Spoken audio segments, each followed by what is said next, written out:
حضرت حسن بصری رحمۃ اللہ تعالی علیہ اپنی توبہ کا واقعہ بیان فرماتے ہیں۔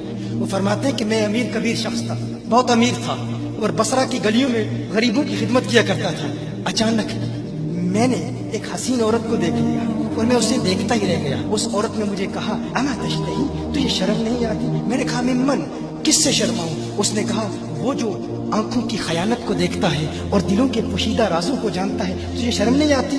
تجھے حیا نہیں آتی؟ کہا اس کا جملہ تو بہت بڑا تھا۔ حسن بصری اپنی توبہ کا واقعہ بیان فرما رہے ہیں۔ فرمایا اس کا جملہ تو بہت بڑا تھا لیکن وہ اتنی حسین تھی، ایسی خوبصورت تھی، میں پھر بھی مسلسل اسے دیکھتا رہا اور دیکھتا ہی رہ گیا۔ اور پھر آخر اس نے کہا کیوں بار بار مجھے دیکھتا ہے؟ میں نے اس عورت کو کہا کہ تیری آنکھیں اتنی خوبصورت ہیں کہ تیری جھیل جیسی آنکھوں میں ڈوبنے کا جی چاہتا ہے۔ اس عورت نے کہا اچھا تو ایسی بات کرتا ہے، تو یہاں انتظار کر۔ وہ عورت اپنے گھر میں چلی جاتی ہے۔ تھوڑی دیر کے بعد کہا میں انتظار کر رہا تھا۔ تھوڑی دیر کے بعد اس کی خادمہ آتی ہے، اس کے ہاتھ میں ایک تشت ہے اور اس تشت کے اندر اس پر ایک کپڑا ہے۔ کہا میں نے کپڑا اٹھایا تو اس میں اس کی 2 آنکھیں تھیں۔ اس نے اپنی 2 آنکھیں نکال کے اپنی خادمہ کو دے دی کہ اس کی وجہ سے اس کا دل دین سے دور ہوا ہے، مجھے یہ آنکھیں نہیں چاہیے۔ کہا اس پر ایک کاغذ تھا، کاغذ پر لکھا ہوا تھا مجھے ایسی آنکھوں کی ضرورت ہی نہیں جس سے ایک مرد فتنے میں مبتلا ہو جائے۔ میری بہنیں جو اس گفتگو کو سن رہی ہیں ان کی بارگاہ میں بھی عرض ہے، وہ بہنیں جو گھنٹوں آئینے کے سامنے کھڑی رہتی ہیں فقط اس نیت سے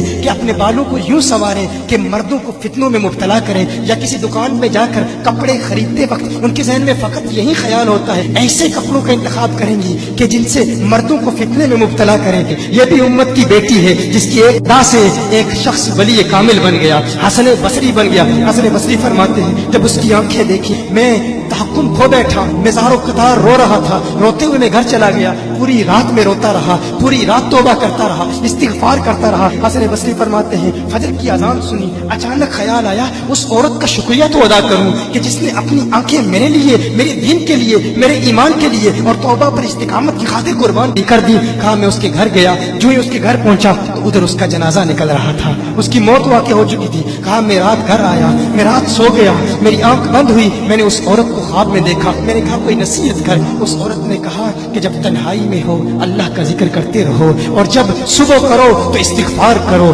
شام کے وقت استغفار پڑھو۔ کہا میں نے اس وقت توبہ کر لی، ایک عورت میری توبہ کا سبب بنی، ایک عورت کی وجہ سے مجھے توبہ پر استقامت ملی۔ یہی حسن بصری پھر وہ واقعہ بھی آتا ہے، وہ دور بھی آتا ہے، ان کا ڈر کتنا ہے، ان کا تقویٰ کتنا ہے، پرہیزگاری کتنی ہے۔ یہی حسن بصری، ایک دن ایک شخص نے حسن بصری رضی اللہ تعالی عنہ سے کہا ہے حسن بصری کیا آپ جانتے ہیں کہ جہنم سے جو شخص سب سے آخر میں جہنم سے نکالا جائے گا اور پھر یا حنانو یا منانو پڑھتا ہوا جہنم سے باہر نکلے گا؟ حسن بصری فرماتے ہیں کاش میں وہ شخص ہوتا، کاش میں وہ شخص ہوتا۔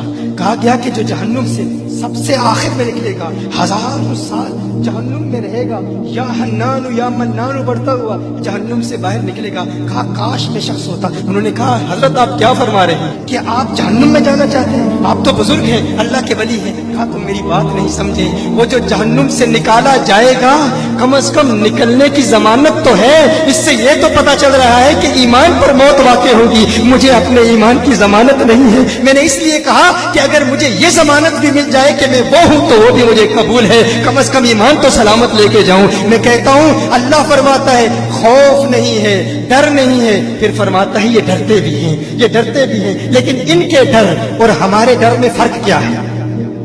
ان کے ڈر اور ہمارے ڈر میں فرق کیا ہے؟ وہ ایک سے ڈرتے ہیں، کسی دوسرے سے نہیں ڈرتے۔ فرق کیا ہے؟ وہ ایک سے ڈرتے ہیں، ایک سے ڈرتے ہیں، کسی دوسرے سے نہیں ڈرتے۔ ہم اس ایک سے نہیں ڈرتے، اسی لیے ہر ایک سے ڈرتے ہیں۔ یہ فرق ہے، ہم اس ایک سے نہیں ڈرتے، اسی لیے ہر ایک سے ڈرتے ہیں۔